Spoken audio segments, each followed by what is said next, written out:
Assalamu alaikum everyone. My name is Mohammad Junaid Javed, Program Manager iThrive, the Institute of Chartered Accountants of Pakistan.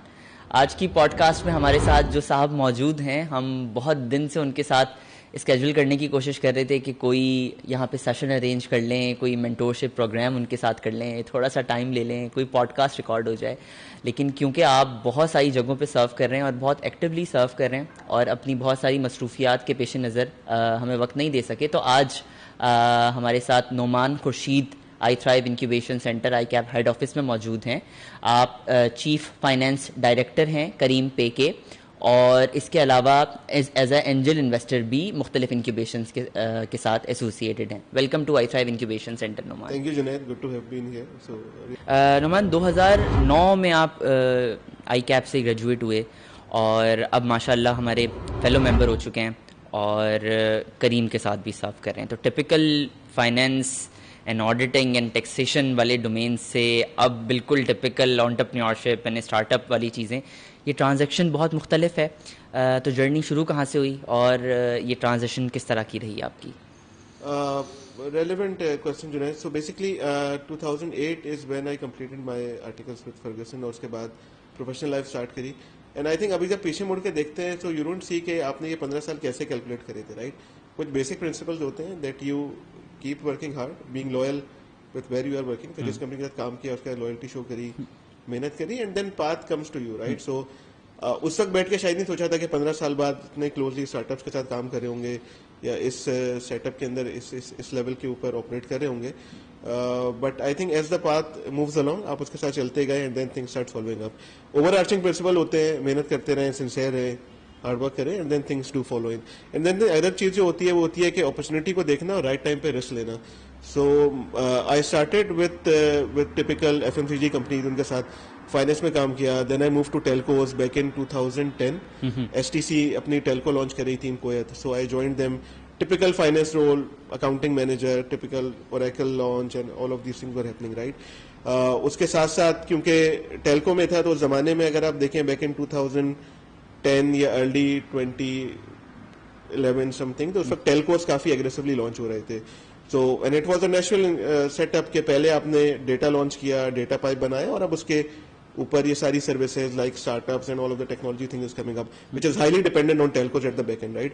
तो जमाने में telcos launch हो रहे थे तो काफी एजाइल होते थे, काफी फास्ट पेस होते थे. कंपैरेटिवली टिपिकल एक एफएमसीजी या टिपिकल एक कंपनी के मुकाबले में काफी फॉरवर्ड थिंकिंग होते थे.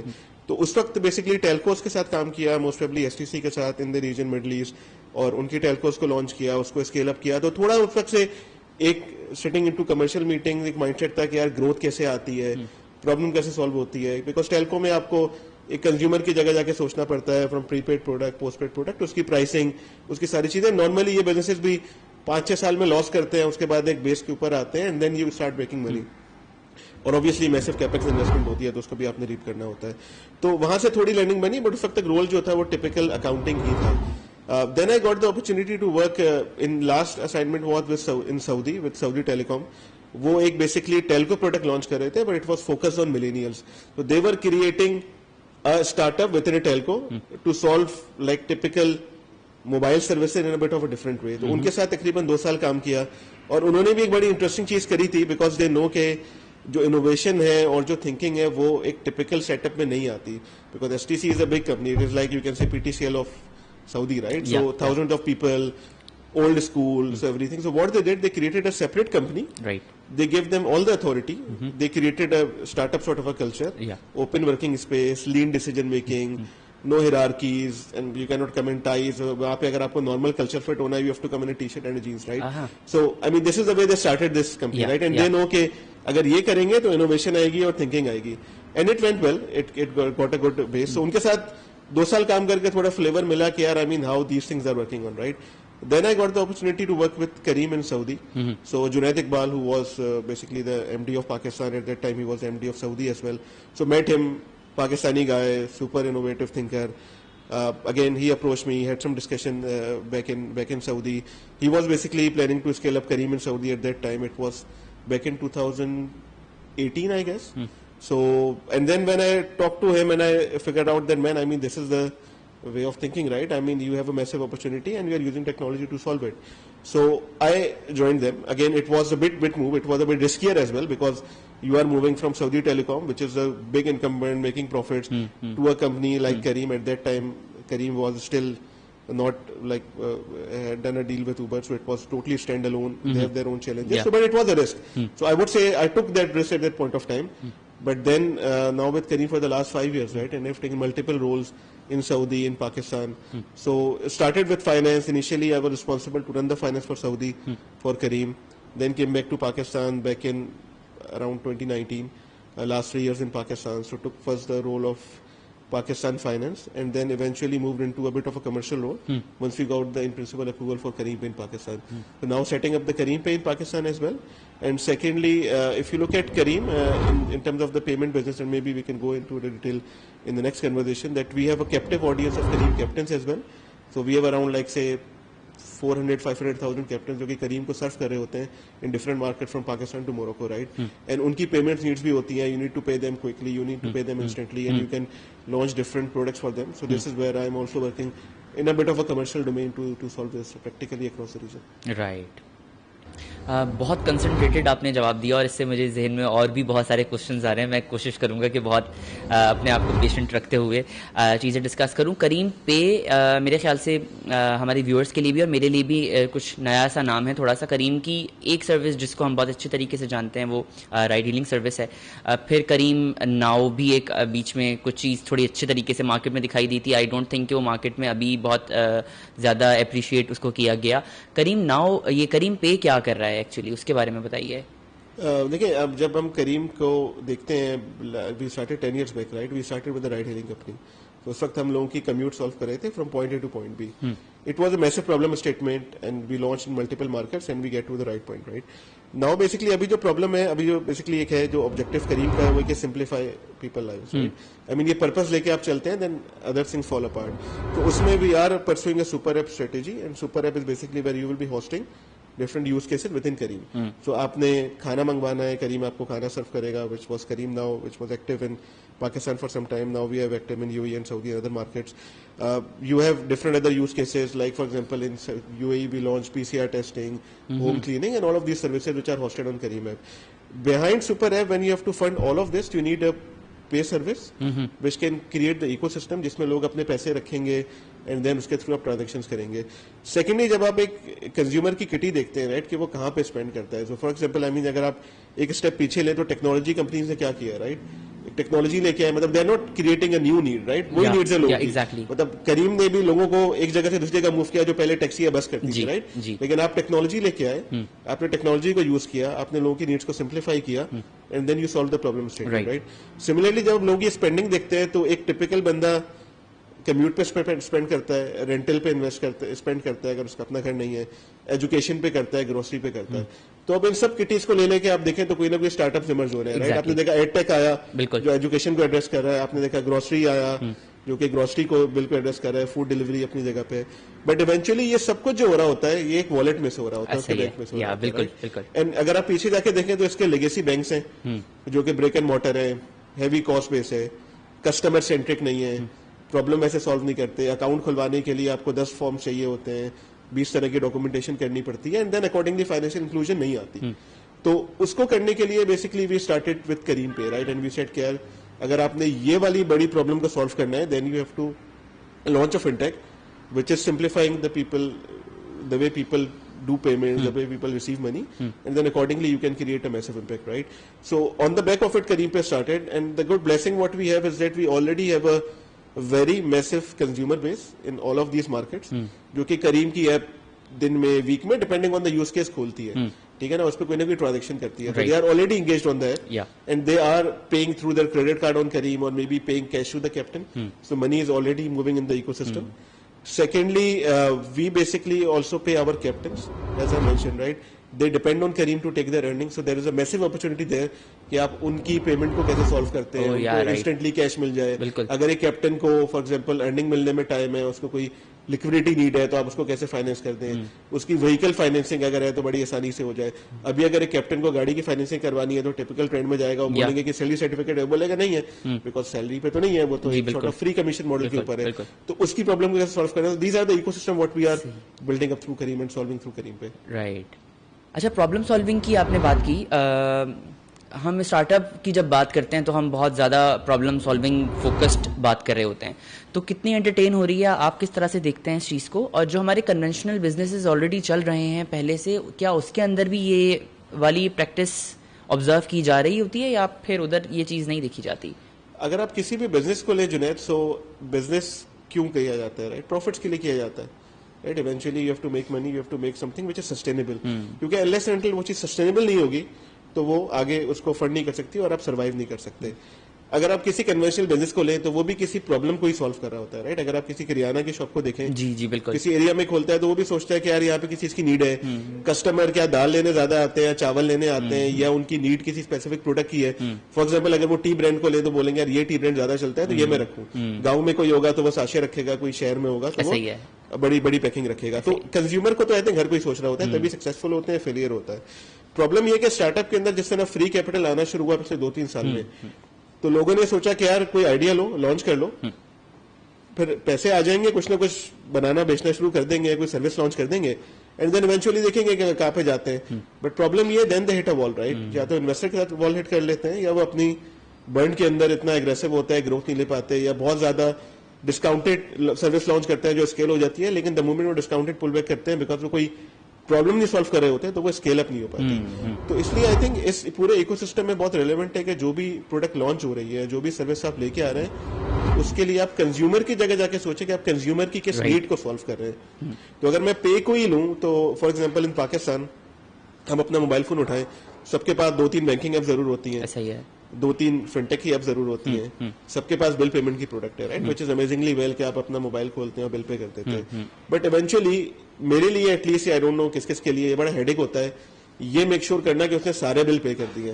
कोई बिल किसी ऐप के ऊपर अवेलेबल है, कोई किसी ऐप के ऊपर अवेलेबल है, कोई कहीं पे है, कोई कहीं पे नहीं है, तो नहीं हो रहा उसमें से। किसी की billing date 1st of the month है, किसी की 15 ऑफ द मंथ है, क्रेडिट कार्ड की 22nd ऑफ द मंथ है, तो वो ट्रैक रखना, और अक्सर बिल्स जो है वो मिस हो जाते हैं। ऐसा ही है। या मुझे भी दिन महीने में 2-3 दफा लॉग इन करके देखना पड़ता है कि यार ये ड्यू है, ये ड्यू है, नहीं है, राइट? तो उसमें अगेन सब बिल पेमेंट तो दे रहे हैं, लेकिन वो वाली प्रॉब्लम कोई सॉल्व नहीं कर रहा है कि जहां पे हम कस्टमर की जगह बैठ के सोचें। राइट। तो अगर वेरी सिंपल वे, अगर हम कोई ये नोटिफिकेशन देना शुरू कर दे, या कोई एक for example basic UI UX screen आ जाए जो बता दे कि यार अनुमान आपका ये बिल अभी ड्यू है, इस डेट पे ड्यू है, तो मेरी लाइफ बड़ी आसान हो जाएगी। वैसे आप हमारे फिनटेक स्टार्टअप्स को बहुत अच्छा आइडिया दे रहे हैं यहाँ पे, एक आइडिया है डेफिनेटली, तो जिसने लॉन्च करना है वो करे और उसको लेके आए। बट पॉइंट ये कि उसके चैलेंजेस होते हैं, right? Things are not always easy. बिल्कुल ऐसा ही है। फॉर एग्जांपल अगर आपने बिल की क्वेरी करनी है तो बैकएंड के ऊपर just doing a bit technical, right? Exactly. आप एग्रीगेटर के पास जाएंगे जो कि वन बिल है, वन बिल के पास पीछे जाएंगे तो हो सकता है उनके पास ही डेट्स लॉग इन नहीं हुई भी हो, right? But then you have to think a bit innovatively, right? Maybe आपको मेजर बिलर्स के लिए डायरेक्ट जाके बिलर्स इंटीग्रेशन करनी पड़े, राइट? जिसमें 6 महीने या साल लग जाए, कहीं पे वॉल भी हिट करेंगे, कहीं पे आपको लगेगा नहीं हो रहा, लेकिन I think the key is that you should keep pushing it, right? अगर आप ये गोल लेके चलेंगे तो 2-3 साल में you will get there. So again हमेशा डिफिकल्ट प्रॉब्लम सॉल्व करना आसान नहीं होता, मुश्किल होता है। अगर हम राइड हेलिंग की एग्जांपल लें, जब करीम भी लॉन्च हुआ तो इफ यू रिकॉल के प्रोटेस्ट भी हुए, गवर्नमेंट ने बैन भी किया, हमारे अकाउंट भी सीज हुए, बिकॉज लोगों को मॉडल ही समझ में नहीं आता था ना। वो कहते थे यार तो टैक्सी कंपनी है या रेंटा कार है, तुम कहते थे यार हमने टैक्सी रेंटा कार नहीं है, राइट? और ये ग्लोबली पाकिस्तान में भी फाइट चली, ग्लोबली चली। आप देखें तो यूरोप के अंदर जिस तरह डिफरेंस एडवांस रेगुलेशंस हैं, वहां पे भी ये चीजें बिल्कुल, लेकिन पॉइंट इज के if you keep the push सो आप प्रॉब्लम को सॉल्व कर लेते हैं। अगर आप हमारे केस में देंगे, पाकिस्तान के केस में, तो पाकिस्तान में रेगुलेटरी सिस्टम बहुत स्लो है, मतलब चीजें अनफॉर्चुनेटली काफी टाइम लेती हैं। जी, ऐसा ही है। लेकिन after pushing for the 5-7 years, जैसे जितनी भी रेगुलेटर्स हैं, SRB, PRA, वो सब ने राइड हेल को एज अ कैटेगरी रिकॉग्नाइज किया, उन्होंने हमें रिड्यूस रेट ऑफ टैक्स दिया।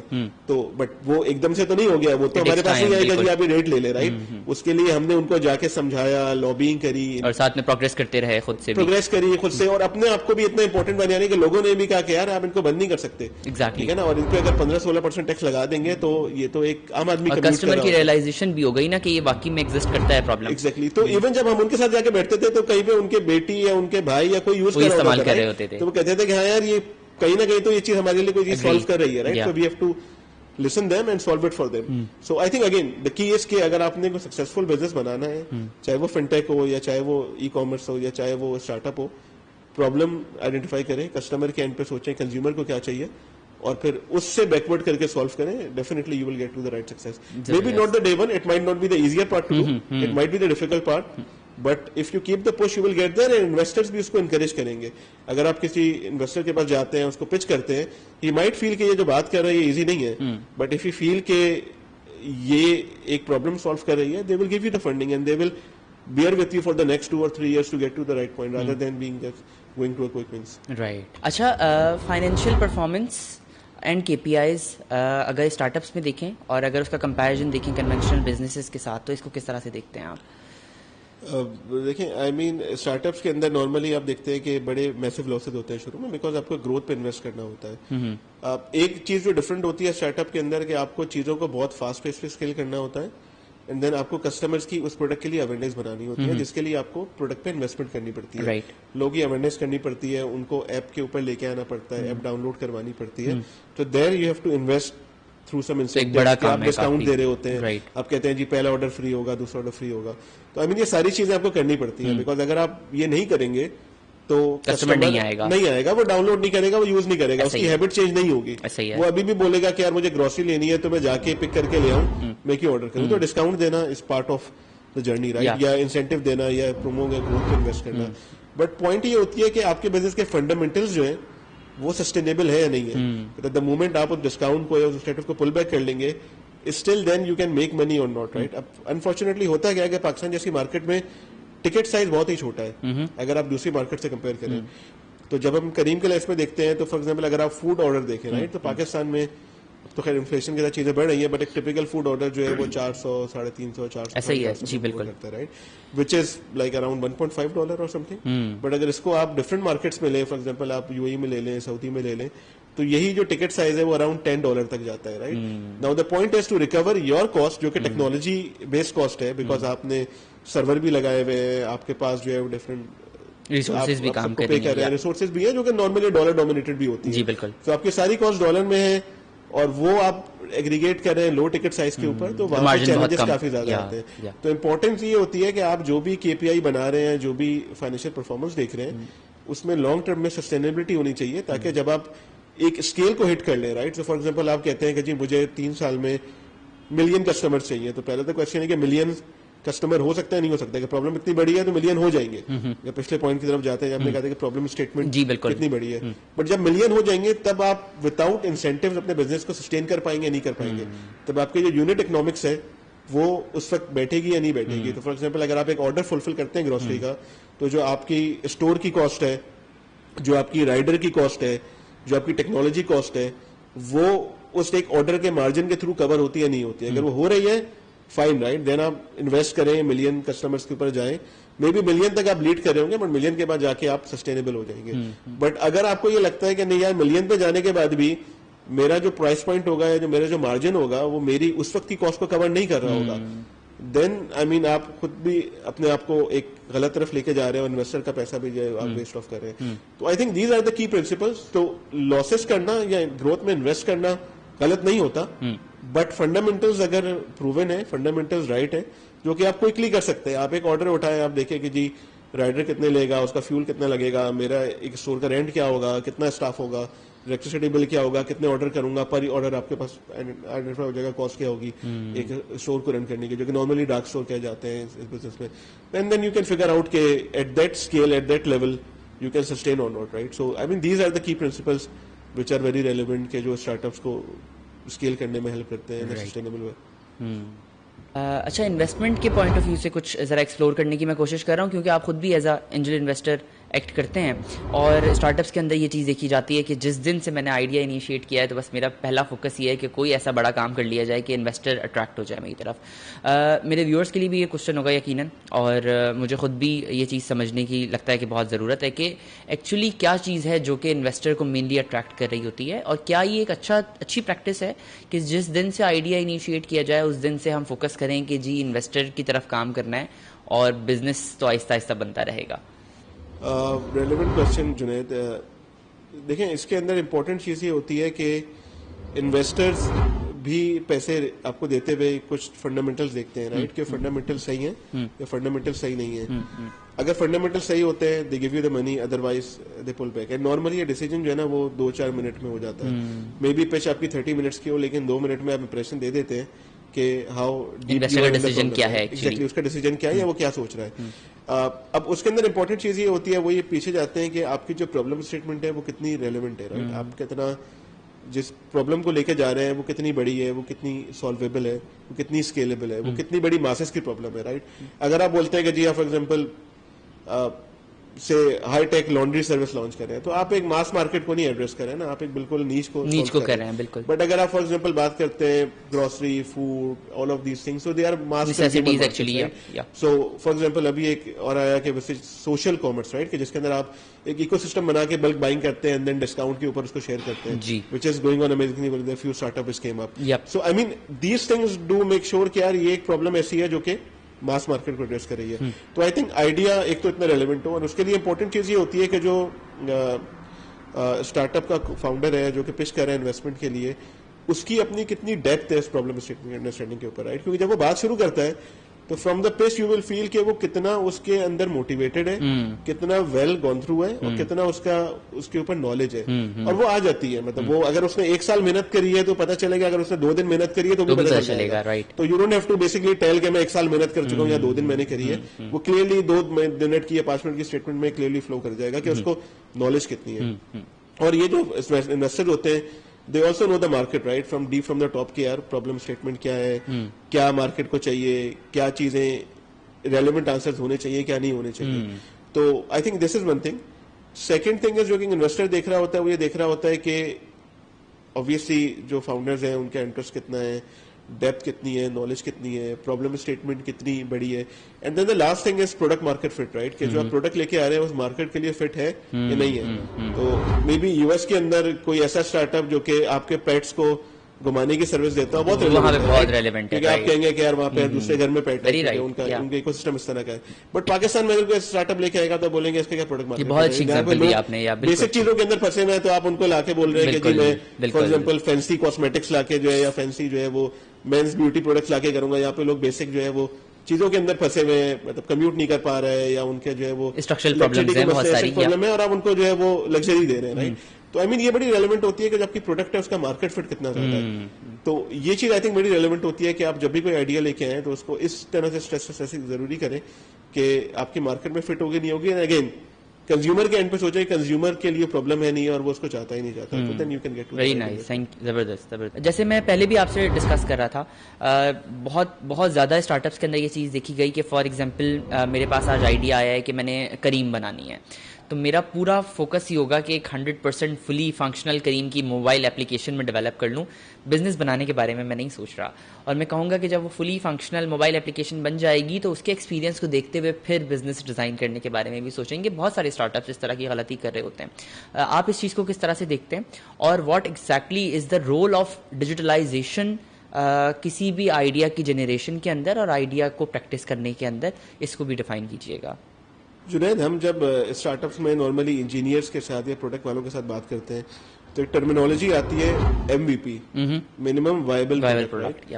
सो बेसिकली जब भी आप कोई चीज स्टार्ट करते हैं तो you should start with the MVP, right, कि मिनिमम वायबल प्रोडक्ट हो, यूज केस को टेस्ट कर ले। मे बी आप व्हाट्सएप के थ्रू भी ग्रुप बना के ये टेस्ट कर ले कि आपका हाइपोथेसिस सही है। आई थिंक डे एंड के ऊपर एक perfect product banana is impossible, right. आप गलती कर रहे होंगे, आप कहीं ना कहीं पे कस्टमर की नीड को नहीं समझेंगे, आप किसी गलत तरीके से समझ लेंगे, and then you can not protect कि कस्टमर कैसे बिहेव करेगा उसको, right, and then eventually you can build this features on top of it as you grow, right? So even अगर आप करीम की एग्जांपल लें, हम भी कोई प्रोडक्ट बनाने जाते हैं तो पहली जो प्रोडक्ट होती है बड़ी बेसिक होती है। तो when Kareem started, they started with a manual call center, right? And then website बनी, and then ऐप आई, फिर ऐप भी बड़ी बेसिक थी। फिर आपने बाद में उसमें जब आपने देखा कि यार at some point of time supply demand mismatch होता है, फॉर एग्जांपल जब शाम को हर बंदे ने जाना है और ड्राइवर ने भी नहीं आना या कैप्टन ने भी नहीं आना क्योंकि वो भी ट्रैफिक में नहीं फंसना चाह रहा, तो उस वक्त आपको कोई पीक प्राइसिंग देनी है, right, and then you started with the peak factor कि जहाँ पे कस्टमर भी मिलेंगे कि मैं ज्यादा पे कर दूं और कैप्टन भी चाहता है कि यार क्योंकि मेरी फ्यूल कॉस्ट ज्यादा है, इनकन्वीनियंस ज्यादा है, मुझे ज्यादा प्रीमियम चाहिए। तो I think these learnings come around the way, right. So day one के ऊपर परफेक्ट प्रोडक्ट बनाना मेरे ख्याल में राइट अप्रोच नहीं है। आप बेसिक मिनिमम प्रोडक्ट बनाएं, बेसिक मिनिमम टेक पे इन्वेस्ट करें, and then eventually as you grow, right, तो आपका स्केल भी बढ़ेगा, आपको कस्टमर की नीड भी समझ में आएगी, आपके पास उस तरह की फंडिंग भी आएगी कि आप प्रोडक्ट को बनाएं, और अब एक्सप्लोर भी ज्यादा कर चुके होंगे। और तब तक आपको वो लर्निंग भी आ चुकी होगी कि आपने प्रोडक्ट को बनाना कैसे है जो कि एट स्केल चल जाए, राइट। बिल्कुल। मतलब मे भी बाद में आप ये फिगर आउट करें कि मुझे ये फीचर बिल्टअप करना है, बट आपने आर्किटेक्चर जैसे बनाया है तो आपको पता चले कि मैं नहीं कर सकता क्योंकि आपने पुराने किसी फॉर्मेट के ऊपर उसको रिजेक्ट किया हुआ है। तो मेरे ख्याल में सिर्फ टेक्नोलॉजी की तरफ नहीं भागना चाहिए, मिनिमम प्रोडक्ट बनाएं, उसको बेसिक तरीके से टेस्ट करें, एंड जिस तरह कस्टमर बेस ग्रो करे, उसकी नीड सामने आती रहे, तो अपनी प्रोडक्ट और मिनिमल वायबल प्रोडक्ट है ये कुछ भी हो सकता है, ये व्हाट्सएप ग्रुप भी हो सकता है, मे बी ये कॉल सेंटर भी हो सकता है, call centre, it can be very basic app with just 5-10 things listing on it, right. सो मतलब आपके जहन में मे बी 10 चीजें आ रही होंगी कि मुझे नॉर्थ स्टार यहाँ पे लेके जाना है, राइट, बट डे वन के ऊपर वहां पे नहीं जाए, डे वन के ऊपर बेसिक को सॉल्व करें, बिकॉज कैपिटल भी लिमिटेड है, आपके पास उतना फीडबैक भी नहीं है, you are just getting into the waters, right. So just test it through and then build accordingly, right. अच्छा, टेल्को का आप जिक्र कर रहे थे कि एक और प्रोडक्ट उन्होंने लॉन्च किया, और बिल्कुल स्टार्टअप कल्चर को देखते हुए जिस तरह का कल्चर हम आजकल देख रहे हैं उस तरह की प्रैक्टिसेस को उन्होंने ऑब्जर्व करके अपने प्रोडक्ट को लॉन्च किया। ऑपरेटिंग मॉडल को मैं यहाँ पे समझने की कोशिश कर रहा हूँ। मॉडर्न बिजनेसेस अब आहिस्ता आहिस्ता बहुत फ्लेक्सिबल, बहुत कैजुअल से ऑपरेटिंग मॉडल के ऊपर आते जा रहे हैं, और वो कहते ये हैं कि ये चीज़ें करने से बहुत ज़्यादा इनोवेशन और बहुत ज़्यादा प्रोग्रेस दिखाई देती है हमें अपने काम के अंदर और हमारी टीम के अंदर। तो आप इस चीज़ को किस तरह से देखते हैं? जुनैद, सो जब आप कोई स्टार्टअप लॉन्च करते हैं, राइट, तो आपकी 2-3 चीज़ें बड़ी फंडामेंटल होती है।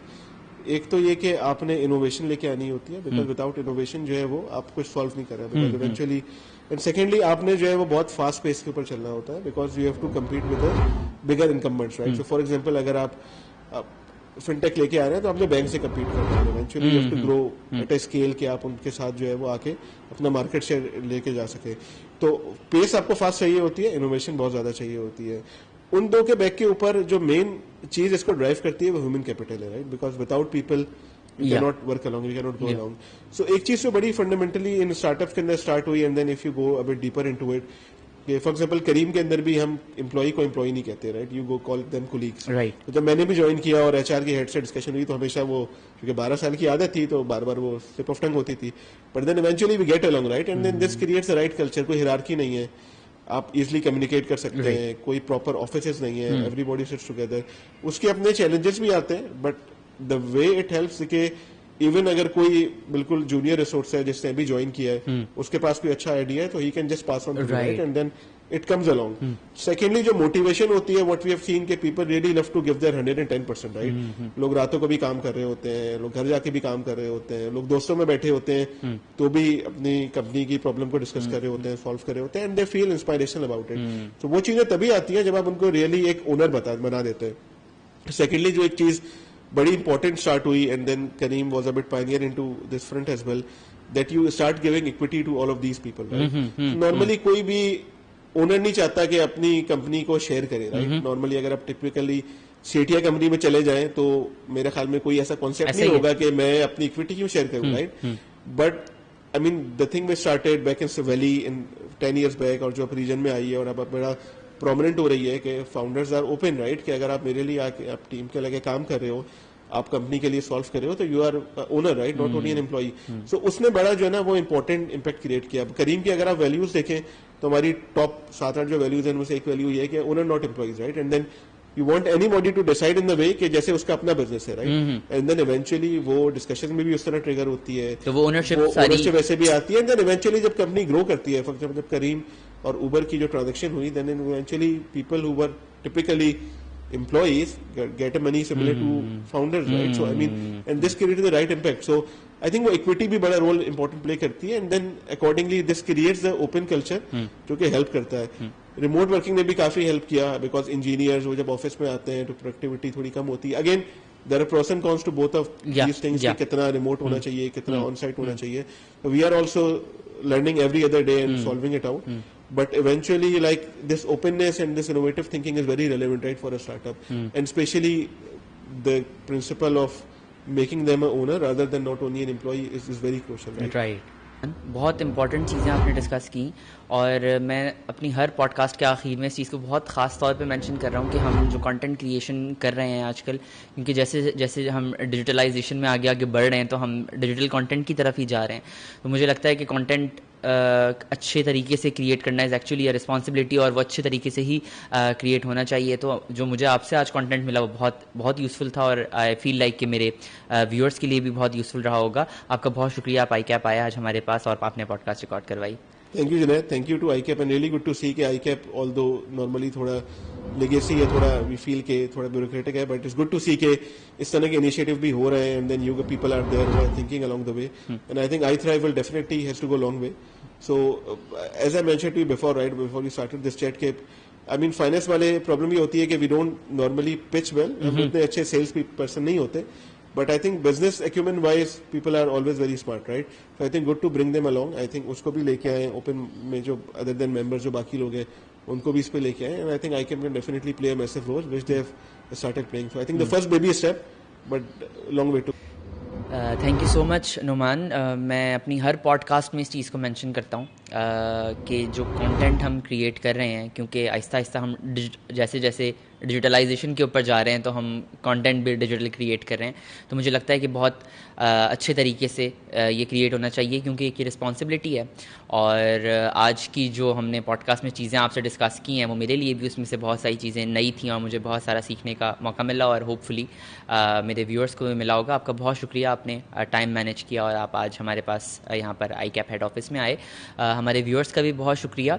हमारी पॉडकास्ट और iThrive इंक्यूबेशन सेंटर से रिलेटेड तमाम अपडेट्स हमारे सोशल मीडिया हैंडल्स यानी कि इंस्टाग्राम, लिंक्डइन, ट्विटर के ऊपर मौजूद होती हैं और पॉडकास्ट की वीकली एपिसोड आप हमारे यूट्यूब चैनल के ऊपर देख सकते हैं। Thank you so much.